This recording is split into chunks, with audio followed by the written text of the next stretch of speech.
Well, good evening, ladies and gentlemen, and welcome to another edition of Seeing Beyond and Through with Monty. Right before you is the mighty J-Lo herself, Miss Jennifer Lopez. And if you've been under a rock, you would know that Jennifer Lopez has been making news here lately. She's making news based upon an event that allegedly happened 25 years ago during the filming of Money Train.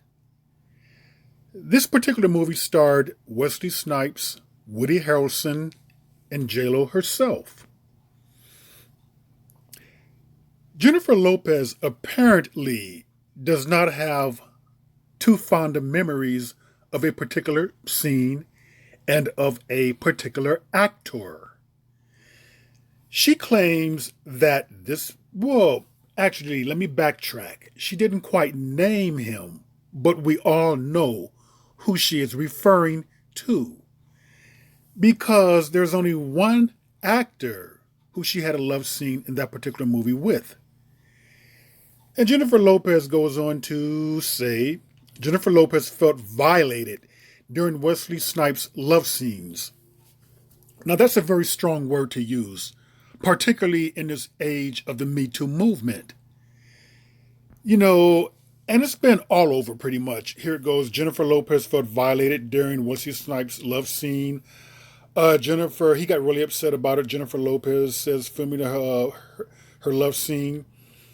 J-Lo, Money Train love scene with Wesley Snipes, I felt violated. So basically, she said that she felt violated, and she felt very uncomfortable. She didn't like it at all. She didn't like the way that he was putting his hands upon her, rubbing up on her body. She felt like the scene was added in at the last moment. Well, we're going to look into this here. J-Lo on Money Train, love scene with Wesley Snipes, I felt violated. Now, let's read about this. It wasn't called for. Okay, this is talking about the love scene. It served no purpose in the story. You know what I mean. They just wanted a love scene, or rather, the star did, who was just a total jerk. He was a big star at that time, with a lot of clout, and I was just starting out. It was my big break. And he really pressured me. He told me if the scene wasn't hot enough, my part would end up on the cutting room floor. And that it would be bad for my career. Like I'd get a reputation as difficult to work with. So we did it, and it was horrible. We were both completely naked, with nothing between us except a sock on his boner. I was so naive then. Now I would have pillows and covers, whatever to prevent contact. But I didn't know any better. So here's this famous actor basically humping my leg, pawing away at my breasts and kissing them. It was awful. I felt violated. I swore I'd never work with him again. He's not done too well lately anyway. So maybe that's his karma. So I want you to pay attention to certain things right here. What she said. She claims that he told her that if the scene wasn't hot enough, it would be wound up on the cutting room floor. Her scene would. She said that she felt pressured by him. She said that we were completely naked with nothing between us except a sock on his boner. We were completely naked with nothing between us. I want you to remember that because I'm going to present something to you where I'm going to prove that J-Lo is flat out lying. I'm going to show you an interview that she did, and she probably forgot, 25 years ago. And I want you to pay close attention to this because she's going to unequivocally say that she had pillows made, that she had a wardrobe lady by the name of Marsha, who was very nice, who made her 3 pillows. And these pillows went between her and Wesley Snipes.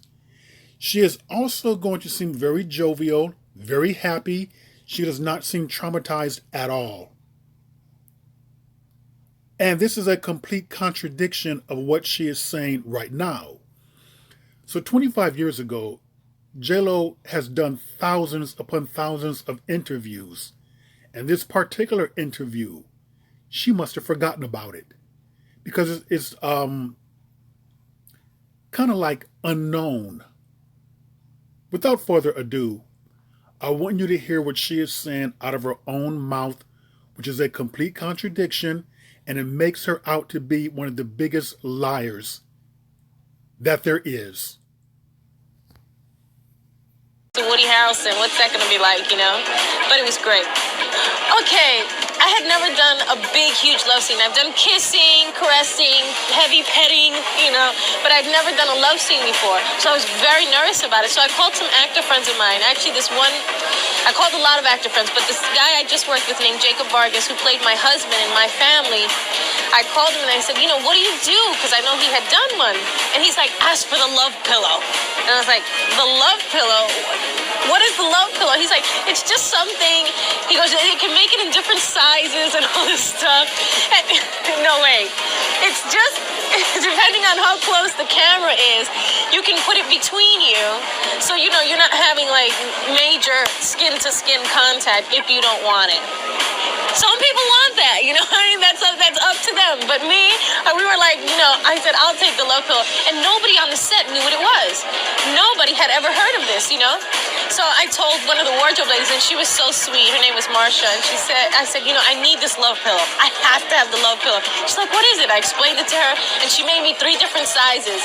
A big one, like that, and then smaller and smaller, So I just say, throw me number 3. And she'd toss it in, and we'd put it there, It was very funny. Yes. Steven's fab, but everybody gets the love pillow, okay? Jack gets the love pillow. I don't discriminate, okay? Everybody gets the love pillow, okay?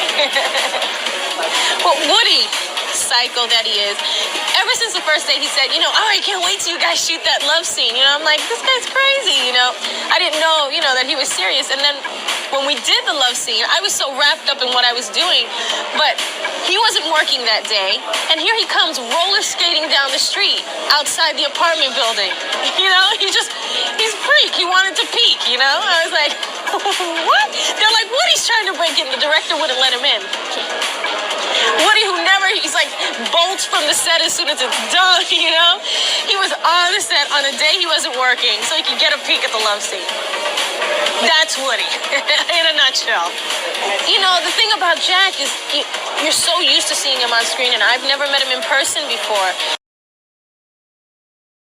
Okay, so you heard that. So that contradicts what she's stating, that they were completely naked. In that particular interview, she clearly states that there was a pillow between them. And also, she says there were 3 sizes that were made. She chose the smallest size. She had control and power. She could have chose the bigger size, but no, she chose the small size. Nonetheless, there was some type of a pillow between them, according to J-Lo, in which she forgot about. Also, I wanted to show you something. She says that Wesley Snipes said that the scene would wind up on the cutting room floor if it was not hot enough. Well, Wesley Snipes is not the director. I want to show this right here, these credits here. He's not the producer. He would not have that type of a power. He invested no money into the film. So therefore, the power that she's given him back then, he did not even have. Yes, he was coming up, but understand one thing about Wesley's career. He was not a superstar. He was not an A-lister until the Blade series. So therefore, she's putting all the blame upon him. And notice that she is not putting no blame upon the producer, nor the writers, nor the director, which leads me to believe that this is personal. And also, too, she contradicts herself by stating it's something that they just thrown in. In that interview that she gave, she clearly states that Woody Harrelson says this on the first day before filming, that he was looking forward to their love scene. So if Woody Harrelson was looking forward to their love scene, that means that it was not just put in there. The love scene was already in the script. J-Lo's lying. Nothing but slander that she is directing towards Wesley Snipes. And here they are at the premiere of Money Train. This is the man who violated her. She claims that she felt so uncomfortable, who threatened that if her scenes were not hot enough, they would wind up on the cutting room floor. Here they are after filming again to someone she said was a jerk, who violated her, who she supposedly felt very uncomfortable with. There she goes right there with her so-called allegedly violator, if you believe that. Okay, here she is at another premiere of Money Train. You know, they have different premieres, looking very happy, all smiley. Like in that interview, she was all smiley, very jovial, very happy. It's strange that back in that interview, she didn't touch on anything about being uncomfortable. She didn't show any signs of being upset. She mentioned nothing about being violated or being made to do something that she did not want to do. Now, let me just say one thing about Jennifer Lopez, because she has a history of throwing shade and she has a history of holding grudges. She had a grudge or a dislike for Rosie Perez, or maybe they had it for each other, since In Living Color days, which was about over 25 years ago. And this was an interview in which she gave just last year. Jennifer Lopez says no to breakout of playing stereotypical roles like maid, like a maid on screen. But watch this, watch what she does. In a recent panel for Variety's Power of Women series, Jennifer Lopez reminisced with her former agent, now co-producer, about the beginning of her acting career. When I started out, I would always go for what they would call the maid, the Rosie Perez type roles, the dishwasher, Lopez says. If that's not throwing shade, I don't know what is. And by the way, I did a video. It says Jennifer Lopez shades Rosie Perez. You can go back there and check it out. I get into that. Basically, this was a beef they had over 2 decades ago. And Jennifer Lopez brings it back up again over 25 years later, just like what she did with Wesley Snipes. So this is her operandus modi, how she operates. She holds grudges. She does not let things go. Now, in case many of you cannot believe that J-Lo would lie or fabricate or make up things or over-exaggerate or be out of touch with reality, I think you know where I'm going with this. Here's some pictures right here. And here she is hawking her beauty line. Now, what does this have to do with the Wesley Snipes story? Let's read. An Instagrammer, Suki Instagram, but I can just mention that brows and forehead doesn't move at all when you talk or try to express. You definitely had tons of it, and it's all good, just saying. Now, J-Lo responds to her, LOL, that's just my face. For the 500th millionth time, I've never done, what is that? Or any injectables or surgery, just saying. Get you some J-Lo beauty and feel beautiful in your own skin. And here is another J-Lo beauty secret. Try spending your time being more positive, kind, and uplifting of others. Don't spend your time trying to bring others down. That will keep you youthful, beautiful too. I'm sending you the love. As I'm reading that, I'm thinking what you're thinking. JLo should maybe take her own advice. She really should. And, trying to be more positive, kind, uplifting. Don't spend your time trying to bring others down. Well, what did you do with Wesley Snipes? What did you do with Rosie Perez? This is someone right here who's very hypocritical. She does not take her own advice. Jennifer Lopez slam claims that she's gotten tons of Botox fillers in her face. Watch this. In January 2021, she told an Instagram user, "I have never done Botox or any other injectables or surgery, just saying." The 47-year-old actress did have a nose job when she was younger to fix a deviated septum, but has spoke out against Botox and other facial fillers. So, many people would say that she's out and out lying. JLo says that she's never had surgery. Well, they did admit to a nose job for a deviated septum, but supposedly not for cosmetic purposes. So, interestingly enough, in my opinion, a liar's a liar. If someone will lie about this, then surely they're capable of lying about other things. But I want you to consider a person like Jennifer Lopez, who brings up things decades later, who tells an Instagram follower, you should be more positive, uplifting, bring peace to other people, things that she does not follow her own damn self. And you can clearly see that this is someone who is either delusional, out of touch with reality, does not follow her own advice, who you really just cannot believe. And let me just tell you one thing with this slander of Wesley Snipes. With this video right here, if you really wanted to, he has ammunition to show and prove that she's lying, that she is not being honest, that she's not being truthful. Because she clearly stated that we were both completely naked. But in the video 25 years ago, she says there was a pillow between them.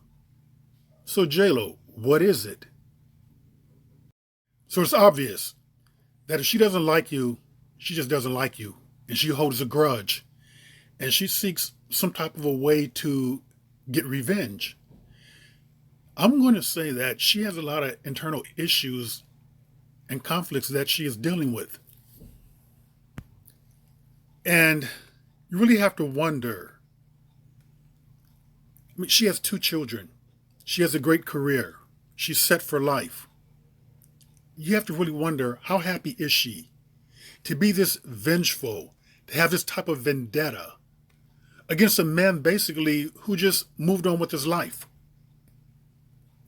With Rosie Perez, who's not really even mentioning her or bothering her. You really have to wonder, how peaceful is a person who is still seeking revenge, who is still holding on to some type of grudge, who still feels a need to belittle people and bring them down. That's very toxic energy in which she has. And she probably is unaware of that, doesn't see it, has a lot of yes people around her who's kissing her ass, who's telling her what she wants to hear, but who is telling her everything but the truth. And with that, ladies and gentlemen, that was another edition of Seeing Beyond and Through with Monty, and I will see you all beyond and through.